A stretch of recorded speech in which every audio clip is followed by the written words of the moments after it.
चालू है ना। चालू हो गया, 3-4 सेकंड हो रहा है। हेलो। नमस्ते, कैसे हैं? सब अच्छे जी। तो हम लोग पार्टनरशिप कर रहे थे। पार्टनरशिप का एक वीडियो बेसिक हो चुका है। अब उससे आगे हम लोग पढ़ेंगे। 12वीं का पार्टनरशिप कर रहे हैं। तो आइए, इसमें क्या क्या हो गया था, डिफिनेशन पढ़ लिए थे, इसकी विशेषताएं क्या थी पढ़ लिए। इसके बाद इसमें आता है जो एक पार्टनरशिप के लिए क्या क्या होना चाहिए, मूल तत्व क्या क्या, essential of an ideal partnership. तो पार्टनरशिप में मैक्चुअल ट्रस्ट होना चाहिए। किसके बीच? पार्टनर के बीच। सबसे पहला हॉनेस्टी इन डीलिंग है, मतलब भारतीय साझेदारी अधिनियम के अनुसार साझेदारों जो फर्म और व्यवसाय का संचालन है वो साझेदारों के हित में होना चाहिए। उसके बाद कहता है साझेदारी संलेख का सम्मान, जो भी पार्टनर आपस में एग्रीमेंट करते हैं और डीड बनाते हैं उसका रिस्पेक्ट करना है। जिसमें कैसे प्रॉफिट शेयरिंग रेशियो होगा, इंटरेस्ट ऑन कैपिटल कैसे लगेगा, किसको कमीशन मिलेगा, किसको सैलरी मिलेगा, तो जो भी पार्टनरशिप डीड में लिखा उसको रिस्पेक्ट देना है। और ट्रू एंड फेयर अकाउंट्स, मतलब जो भी पार्टनरशिप का बुक्स ऑफ अकाउंट बनाएंगे, trading, PL, balance sheet, PL appropriation account, partners का कैपिटल अकाउंट, ये सब जितना भी बनता है वो ट्रू एंड फेयर होना चाहिए। उसके बाद इसका जो भी इंफॉर्मेशन होता है पार्टनर को सही सही दो, या फिर आउटसाइडर जो भी होते हैं उनको भी सही सही देना होता है। तो इसेंशियल एलिमेंट यही है। पहला म्यूचुअल ट्रस्ट, दूसरा हॉनेस्टी इन डीलिंग्स, तीसरा है ऑनरिंग ऑफ पार्टनरशिप डीड, चौथा ट्रू एंड फेयर अकाउंट्स, और पांचवा अकाउंट्स का इन्फॉर्मेशन जो देंगे वो ट्रू होना चाहिए। ठीक है, तो एक पार्टनरशिप के लिए ये चीज़ें होनी चाहिए। इसमें ऑब्जेक्टिव पूछेगा आपको, जैसे दे दिया, जो बताओ इसमें कौन कौन सा मेन पॉइंट, कौन सा सही है ऑप्शन, उसमें टिक मारना है। तो पहला हो जाएगा हमारा mutual trust, essential element,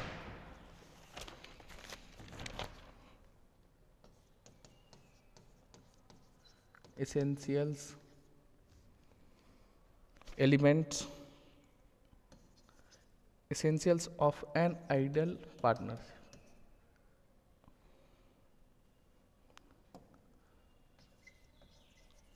idol partnership कौन कौन सा है?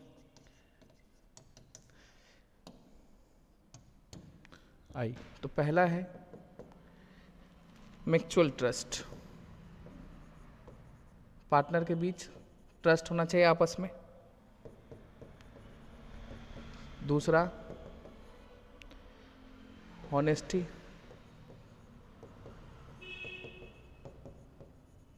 इन डीलिंग्स, उसके बाद है तीसरा ऑनरिंग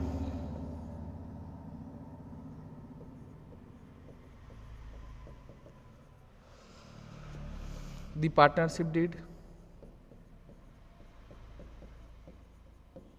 जो भी पार्टनरशिप डीड बना है उसके हिसाब से काम करिए। उसके बाद चौथा ट्रू एंड फेयर अकाउंट्स, जो भी बुक्स ऑफ अकाउंट बनता है वो सभी पार्टनर के लिए सही बताओ, इन्फॉर्मेशन सही देना होता है, सही सही बनाओ। इसके बाद रिपोर्ट करना, दिखाओ, रेंडरिंग,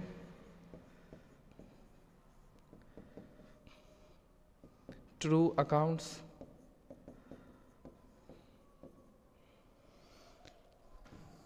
एंड फुल इंफॉर्मेशन। तो ये चीज होना चाहिए किसके लिए? पार्टनरशिप के लिए, तब पार्टनरशिप हमारा लॉन्ग चलेगा। ठीक, इसके बाद एक छोटा सा कॉन्सेप्ट आता है एलएलपी। इसमें आपके 12वीं में केवल एक थोड़ा सा दिया हुआ है, इससे भी ना ऑब्जेक्टिव पूछ देता है, लिमिटेड लायबिलिटी पार्टनरशिप क्या होता है। आओ,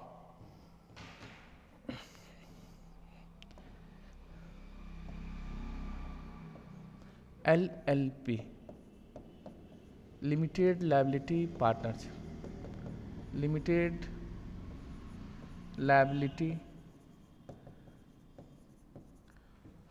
लिमिटेड लायबिलिटी पार्टनरशिप।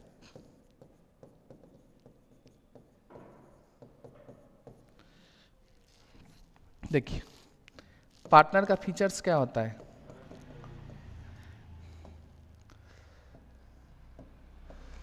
पार्टनर्स के फीचर्स में होता है लायबिलिटी अनलिमिटेड, लायबिलिटी अनलिमिटेड मतलब एक पार्टनर का लायबिलिटी अनलिमिटेड है। तो ये पार्टनरशिप एक्ट के हिसाब से 1932, लेकिन एलएलपी आया आपको 2008 में, 2008 लिमिटेड लायबिलिटी पार्टनरशिप, देखो नाम से लिमिटेड लायबिलिटी, और यहाँ क्या था unlimited liability.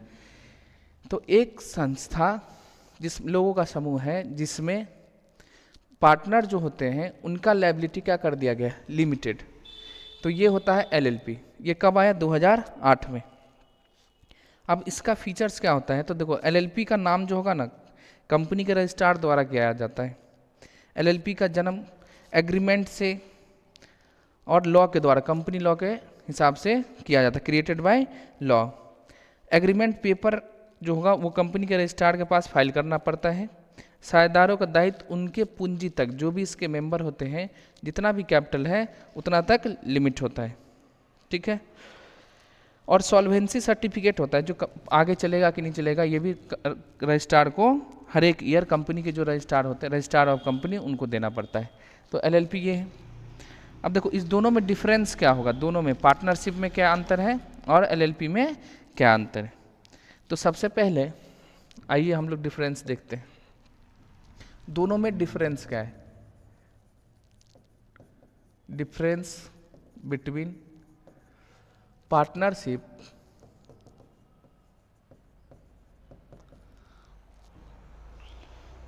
And LLP limited liability में क्या अंतर है। तो सबसे पहले भाई किसके आधार पे डिफरेंस करोगे, बेस क्या होना चाहिए। तो सबसे पहला है एक्ट। अब देखो पार्टनरशिप एक्ट 1932 लगता है इसमें, पार्टनरशिप एक्ट 1932, जबकि एलएलपी में लगता है आपको limited liability partnership act, LLP, limited liability partnership act 2008, ठीक। पहला एक्ट के हिसाब से हो गया अंतर।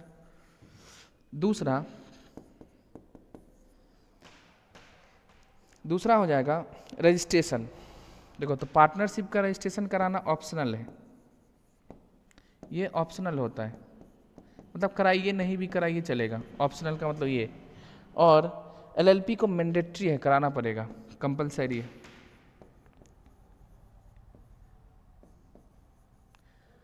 मैंडेटरी है, ठीक है। अब एग्जिस्टेंस तीसरा है हमारा, बनता कैसे, उत्पन्न कैसे होगा।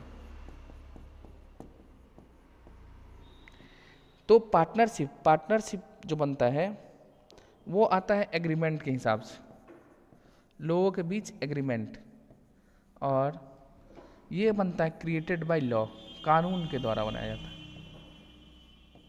एलएलपी कानून के द्वारा बनाया जाता है। इसके बाद separate legal entity. Separate legal entity का मतलब होता है जो बिजनेस अलग और उसके मेंबर अलग होते हैं। तो पार्टनरशिप में क्या माना जाता है, दोनों को सेम मानते हैं, बट एलएलपी में इसको सेम नहीं मानते, अलग अलग मानते। Separate legal entity.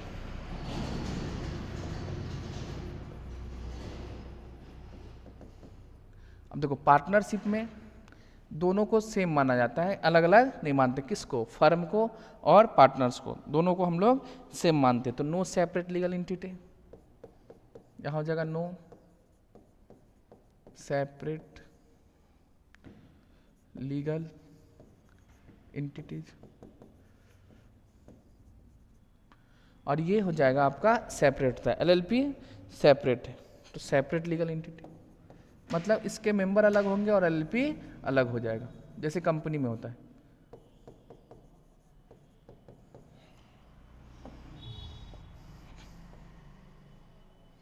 ठीक है, आइए इसके बाद है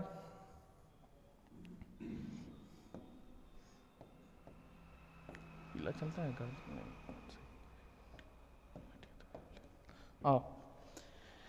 उसका नंबर ऑफ पार्टनर्स, यानी नंबर्स ऑफ मेंबर कितना होगा, नंबर्स ऑफ मेंबर कितना होगा।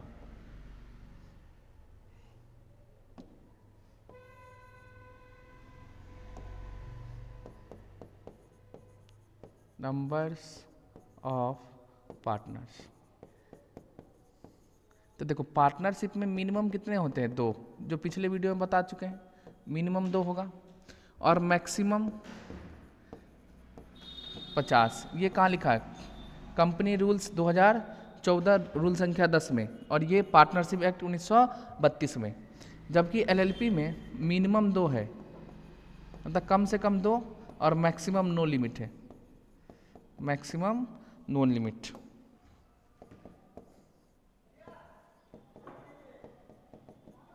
ठीक है, तो अधिक से अधिक पे कोई बातें नहीं। इसके बाद है पार्टनरशिप में असेट्स। तो देखो इसका ना पार्टनर फर्म और पार्टनर दोनों सेम होते हैं, तो पार्टनर का फर्म का असेट्स पार्टनर का असेट्स होता है, और एलएलपी में दोनों को अलग अलग मानते हैं। ऑनर अलग है, ये ऑनर का अलग हो जाता है, और एलएलपी का अलग हो जाएगा। और लायबिलिटी क्या होता है, पार्टनरशिप में लायबिलिटी अनलिमिटेड होते हैं, जबकि एलएलपी में लायबिलिटी लिमिटेड होता है। तो लायबिलिटी ऑफ पार्टनर्स, तो देखो इसमें अनलिमिटेड लायबिलिटी होता है, अनलिमिटेड लायबिलिटी,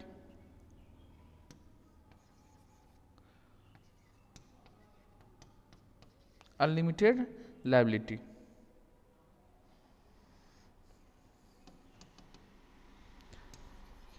तो पार्टनर का लायबिलिटी क्या हो जाता है, अनलिमिटेड, और इसका लिमिटेड लायबिलिटी। एलएलपी में लिमिटेड होता है। ठीक, देखो एक असेट्स है property of firm, of assets. तो इसमें ना दोनों सेम होता है, इसमें अलग अलग, मतलब एलएलपी का अलग होता है, इनका अलग हो जाएगा। तो देख लो partnership firm can not hold the property, अपने नाम से नहीं रख सकता। ठीक है, तो भाई पार्टनर रखेगा तो जो पार्टनर का होता है वही पार्टनरशिप का होता है, फर्म का होगा। ठीक है, इसके बाद है हमारा क्या, राइट्स। किसका, पार्टनर का राइट्स क्या होगा। तो राइट्स का मतलब क्या होता है, अधिकार। क्या क्या अधिकार है पार्टनर का। अब मान लो तुम पार्टनर हो, तुम्हारा क्या क्या होगा भाई, बिजनेस चलाना ड्यूटीज है, बुक्स ऑफ अकाउंट चेक करोगे, प्रॉफिट शेयरिंग होगा उसमें हिस्सा लेना है, बिजनेस सही से चलता है कि नहीं चलता ये सब देखना क्या होगा, हमारा राइट्स है और ड्यूटीज़ भी है। तो देखिए कहता है क्या क्या अधिकार होगा। तो व्यवसाय को चलाना है, बिजनेस में सभी मामले जो भी डिसीजन होगा उसमें आपको अपना फीडबैक देना होगा पार्टनर को। उसका बुक्स ऑफ अकाउंट चेक करना है, लाभ में जो भी होगा उसमें हिस्सा लेना है, कोई भी भुगतान होता है, लॉस उस होता है उसको भी बियर करना, रिटायर करने का। तो ये सब हमारा पार्टनरशिप का राइट्स होता है। अगर मान लो कोई पार्टनर्स लोन देता है तो जो लोन देगा तो उस पर इंटरेस्ट मिलेगा, तो जो भी रेट डिसाइड है उसके हिसाब से, या फिर 6% पर एनम के हिसाब से दिया जाता है। अब ड्यूटीज़ क्या क्या है, तो ड्यूटीज़ में है निम्नलिखित, क्या काम करना है, लॉस होगा उसमें आपको शेयर लेना होगा, जो काम आपको दिया जाता है वो करना पड़ेगा, और अपना ट्रांसफ़र शेयर किसी को दूसरे को ट्रांसफ़र नहीं कर सकते। कर्तव्य राइट्स, ड्यूटी एक दूसरे के प्रति मतलब गुड फेथ होना चाहिए। उसके बाद अगर कोई भी लॉस होता है, यदि साझेदार की लापरवाही या के कारण फर्म को कोई क्षति होती है तो इस क्षति की भरपाई भी कौन करेगा, पार्टनर। तो ये हमारा ड्यूटीज़ है। तो राइट्स था और ड्यूटीज़। तो इस सब में भी पूछता है आपको, ये बुक से ही पढ़िएगा, राइट्स ऑफ पार्टनर क्या क्या राइट्स है, उसके बाद ड्यूटीज ऑफ पार्टनर। ऐसे इसका सबका स्लाइड बन चुका है ना, तो वहाँ भी हम दिखा देंगे क्लास में। इसके बाद है हमारा पार्टनरशिप डीड। ये सबसे इम्पोर्टेंट है पूरा पार्टनरशिप के लिए, पूरे पार्टनरशिप में ये सबसे इम्पोर्टेंट होता है, पार्टनरशिप डीड।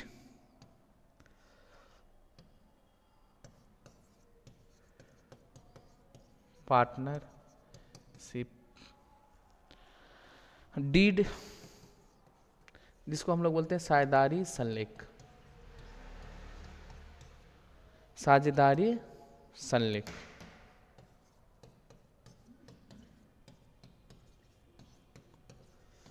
आप देखो, दो लोगों के बीच में पार्टनरशिप बनता है ना, और इनके बीच जो भी बातें होती है, एग्रीमेंट होती है, प्रॉफिट कितना रहेगा, लॉस कैसे, प्रॉफिट लॉस का रेशियो क्या रहेगा, कैपिटल कितना रहेगा, किस नाम से फर्म चलेगी, ठीक ना, बिजनेस का क्या ऑब्जेक्ट होगा, तो ये सब जितनी भी बातें हैं दोनों के बीच में, इसका जो रिटन में लिख लेते हैं, रिटन डॉक्यूमेंट में, रिटन में जो लिखते हैं, इसी को हम लोग पार्टनरशिप डीड बोलते हैं। इसी को हम लोग क्या बोलते हैं, पार्टनरशिप डीड। तो साझेदारों के बीच जो भी बिजनेस से रिलेटेड बातें रिटन में लिखते हैं, उसी को हम लोग साझेदारी संलेख या पार्टनरशिप डीड कहते हैं।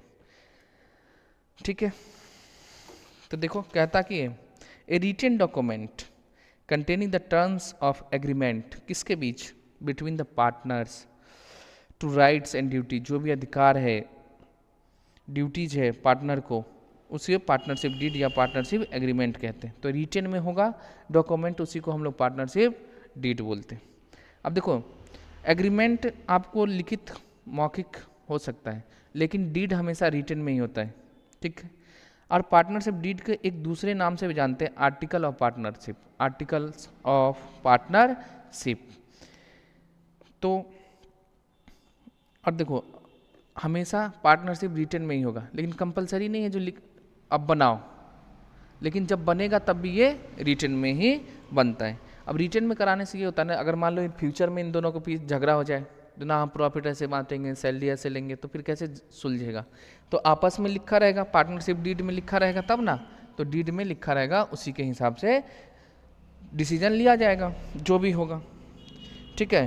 तो एग्रीमेंट में क्या होता है, ऑरल और रिटन दोनों, लेकिन डीड हमेशा रिटन में ही होता है।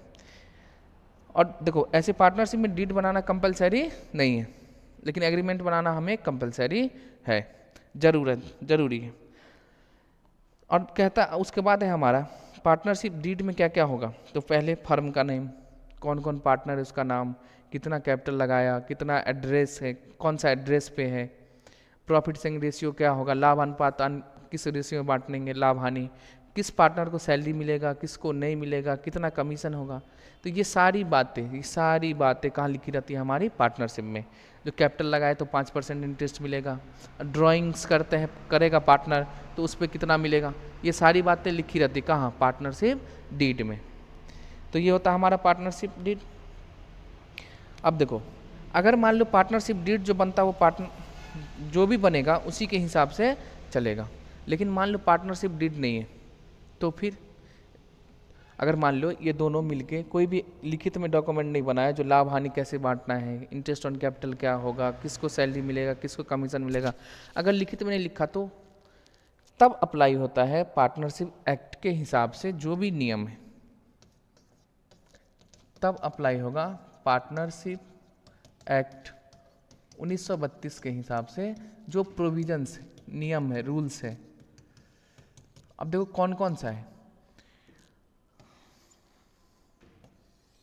देखिए इसमें बस इन शॉर्ट कहें तो दो चीज़ें याद रखना आपको। इंटरेस्ट ऑन लोन जो पार्टनर देता है, कैपिटल के अलावा जो भी पैसा देगा पार्टनर एज ए लोन, तो उस पे ना 6% पर एनम के हिसाब से इंटरेस्ट देना पड़ेगा। और दूसरा प्रॉफिट शेयरिंग रेशियो जो होगा, लाभ हानि का अनुपात, वो बराबर, इसके अलावा कुछ भी नहीं, ना इंटरेस्ट ऑन कैपिटल, ना इंटरेस्ट ऑन ड्राइंग होगा। प्रॉफिट शेयरिंग रेशियो जो भी अनुपात है वो बराबर होगा, इसके अलावा कुछ भी नहीं। किसी को सैलरी नहीं मिलेगा, किसी को कमीशन नहीं मिलता। तो मेन चीज़ें दो याद रखना है आपको, क्या क्या करना है। एक तो प्रॉफिट शेयरिंग रेशियो बराबर बांटना है, और दूसरा interest on loan, not capital, interest on loan, या पार्टनर जो एडवांस देता कैपिटल के अलावा पैसा, उस पर इंटरेस्ट जो मिलेगा 6% पर एनम, 6% पर एनम के हिसाब से पार्टनर को मिलेगा पूरे साल के दर से, ठीक है। तो देखो अब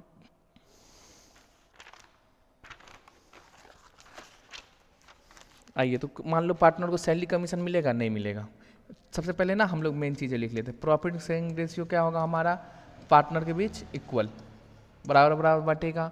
और दूसरा और क्या मिलेगा, interest on loan 6% per annum.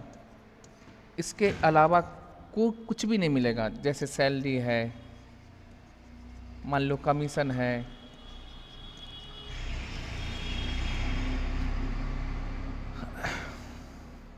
Other और कुछ भी नहीं होगा, ठीक ना, कुछ भी नहीं मिलेगा, पार्टनर्स को कुछ नहीं मिलेगा। इंटरेस्ट एंड ड्राइंग जैसे होगा तो उस सब पे भी कोई चार्ज नहीं होता। इंटरेस्ट ऑन ड्राइंग ये भी नील हो जाएगा।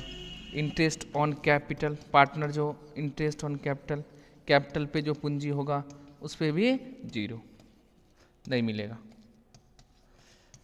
तो ये कब अप्लाई होगा, ये तब अप्लाई होगा जब पार्टनर्स के बीच कोई एग्रीमेंट नहीं है। जब पार्टनर्स के बीच कोई एग्रीमेंट नहीं है, मतलब पार्टनरशिप डीड नहीं बनाया, बिजनेस चलाने के लिए लिखे बट ना उस डीड में नहीं लिखे, तो डीड में जब नहीं लिखे हैं तब अप्लाई क्या हो जाएगा हमारा पार्टनरशिप एक्ट 1932। उसमें क्या क्या प्रोविज़न लिखा है, बस 2 चीज़ें आपको याद रखनी है।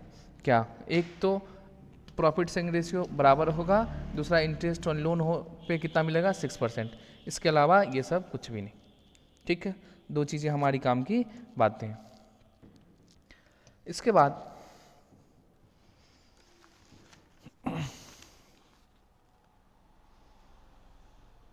वही ये थ्योरी कहता क्या पार्टनरशिप डीड का होना कंपलसरी है, नो। ऑब्जेक्टिव में पूछेगा आपको क्या साझेदारी संलेख का होना कंपलसरी है, अनिवार्य है, तो नहीं। लेकिन एग्रीमेंट का होना अनिवार्य है, बट एग्रीमेंट लिखित में होना जरूरी नहीं है, ठीक ना।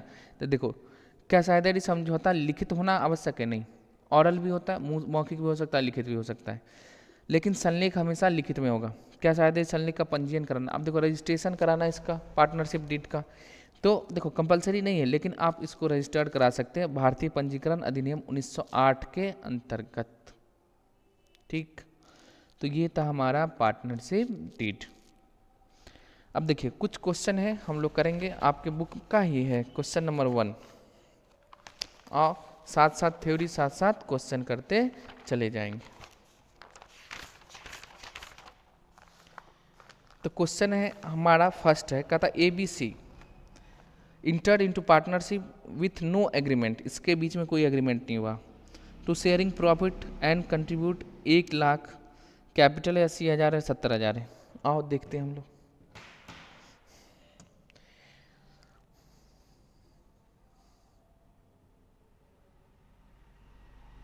देखिए 3 पार्टनर है, ए बी और सी, ये तीनों मिलके पार्टनरशिप बनाया, और ना इन्होंने कोई एग्रीमेंट लिखित में नहीं किया है,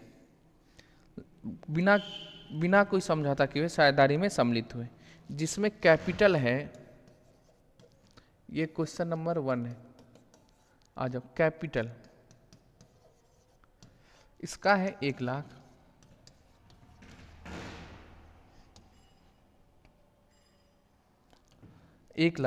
इसका है आपका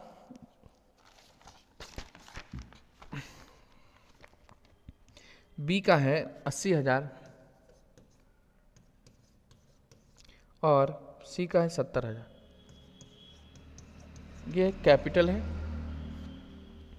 इसके बाद देखिए क्या लिखता है,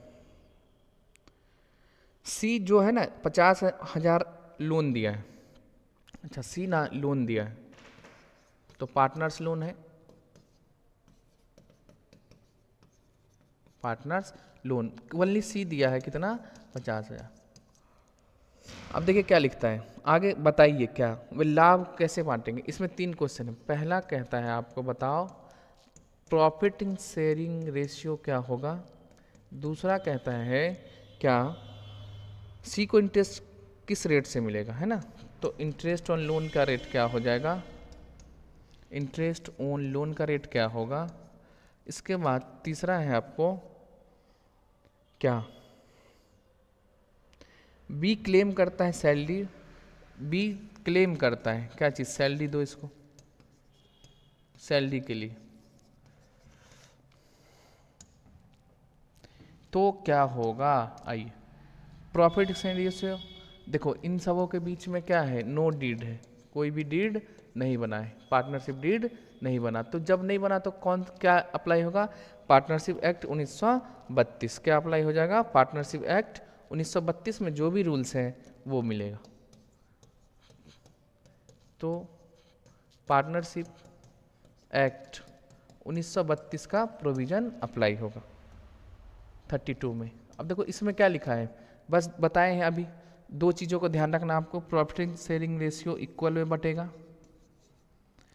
लाभ हानि, इंटरेस्ट ऑन लोन कितना मिलेगा, इंटरेस्ट ऑन लोन है 6% पर एनम, 6% पर एनम पूरे साल के हिसाब से, और बी चाहता है क्या, सैलरी क्लेम करना कितना, देखो दिया हुआ है 6000 पर एनम, 6 पर एनम, तो इसको सैलरी नहीं मिलेगा,